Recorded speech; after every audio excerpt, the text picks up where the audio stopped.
Hey, what's up, folks? How you doing? It's Clay, the author here. Got a new phone, so the video quality could be different. I don't even know. Got a whole... Yeah. I read a book! And this is a book review. I read The Martian. Finally got around to it. Andy Weir. It's pretty good for being like a what's his name, where he gets stuck on the island and he has to talk to yeah. You know this story. Man survives by himself. I can see why it got made into a movie, folks. It was pretty exciting. Even though it was just one guy bitching to his journal, it was a good story. With a caveat.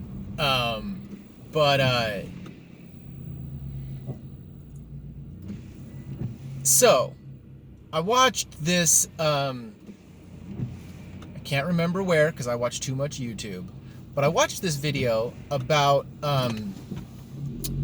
film courage. It was a film courage video. I can't remember who did it, but it was this woman talking about how most stories are fat Tootsie, and I don't really know what that means because I've never seen the movie Tootsie, but I'm pretty sure it's just the original to that Mel Gibson and Helen Hunt movie, like What Women Want, because it sounds like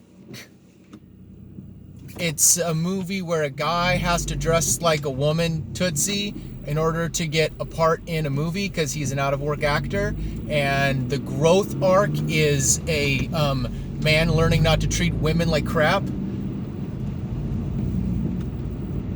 The idea being, if you were to take that same premise and instead of making them change genders, you instead had that person be in a fat suit, right? A situational comedy, as it were, because it's always funny to watch dudes in fat suits and stuff.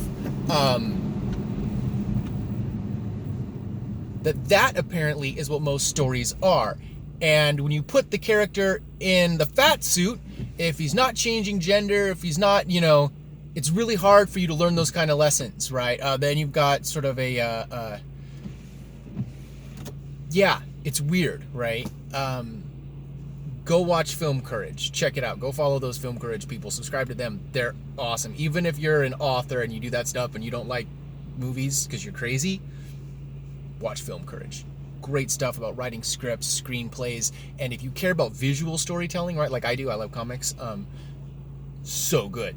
But I've diverged because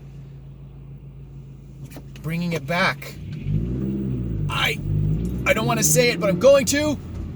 I feel like it was kind of a fat Tootsie sort of book, where if you took the main character out, you could have kind of put any stoic character in there, right? Any guy who's willing to, any astronaut, basically. Any adventurer would have worked just fine in that role. And that's where, yeah. Oh man, this phone thing sucks. Anyway, I got a new phone holder, I got all kinds of new stuff, and this thing just keeps slipping. It's pissing me off. But,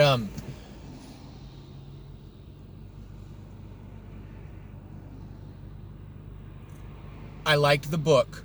Don't get me wrong. It was really fun, and it was a super short read, and you just eat it up. It was great. And the research this guy did into it. Either he's like a super fan of being an astronaut, or he's really good at BSing, because a lot of that science stuff was way over my head and seemed really pretty awesome. But again, he could have just been fudging that. So I actually have to do some research and see like what this guy's history is. Because I really enjoyed the level of immersion I felt when reading this book. It was really fun. You really felt like you were on Mars with this guy, watching him do his thing. And that was not a total surprise for me, but Andy Weir did a really good job of just keeping you there, of just keeping you at the edge of your seat, wanting to know what he does next, what little disaster he's gonna have, that's gonna happen to him. But that being said, I wonder, and I'm gonna have to do some research on this. Maybe I'll do another video after I've like watched Tootsie, because I have no idea what that movie is really, but I can guess. I'm wondering if you could have stuck another character in place. Maybe you couldn't have, right? The character that they have is super tongue-in-cheek. He drops F-bombs all over the place. He makes silly jokes and references to baseball games he's missing and this, that, and the other. And so he's a very relatable, down-to-earth character. They actually describe him like that in the book, that the reason he got chosen for the mission is because he's person glue. He is the glue in a team that makes the team work together. He's not the captain, he's not, the powerhouse, he is the get-alonger. And so that was kind of fun so maybe he's the kind of character where this book wouldn't have worked without him, right? Because if he was some asshole, maybe the other astronauts wouldn't have wanted to turn around and pick him up. I don't know. Maybe I'm just generalizing who astronauts are too much, because I've watched too many Space Marine movies. But I do worry about that. I do worry that while it was a super fun adventure, it was just a super light bubble gum. You bite your nails, right? It's super fun, but it was just a quick, bam, summer beach read. I don't know if that's a bad thing. I really enjoyed it. And so it is inspiring to me to see a premise that's that simple still resonate, right? You still have got the, not Jacques Cousteau. Who is the guy on the island by himself who writes in his journal the whole time? Anyway, you know who I'm talking about, and it's not the Wilson Love and Tom Hanks. But we tell this story, right? Swiss Family Robinson and all that stuff. We tell this story every generation or so, and it works. And so that's fun for me to see as an author, to see this formula being rehashed for today's audience, right? And that it's so well received, and not that it was easy to accomplish, but I'm not like trying to discount like what he did, but that yeah, you can just take from the old, borrow from the old, repackage it, and resell it. And I'm not saying, he just cut and pasted the stuff. It was really fun. There were some great things that were absolutely unique to this guy's situation and could only have happened because he was on Mars doing, it's so there's a lot there, right? There's a lot of adventure packed into that tiny book. And it's not tiny, but you know what I mean? It's not huge either. I just got done reading The Witcher and all that stuff, so that's like, bah! And so I'm a little bit, in the fantasy realm right now. And I'm trying to break back into the sci-fi realm, right? Doing the Star Wars, doing all that stuff. Those books are pretty short, but I haven't been able to finish them. And so I wanted to get something that I could really finish, And I recommend this book, guys. I really do. I do wonder if it does have some shortcomings that as authors like we all are, maybe we have to be a little bit careful emulating from this guy, because we don't want our careers to, skyrocket into super fame in months while we promote I don't know, right? I'm overthinking this just because I'm reviewing it right now and I've got all these thoughts going on in my head. It was fun, right?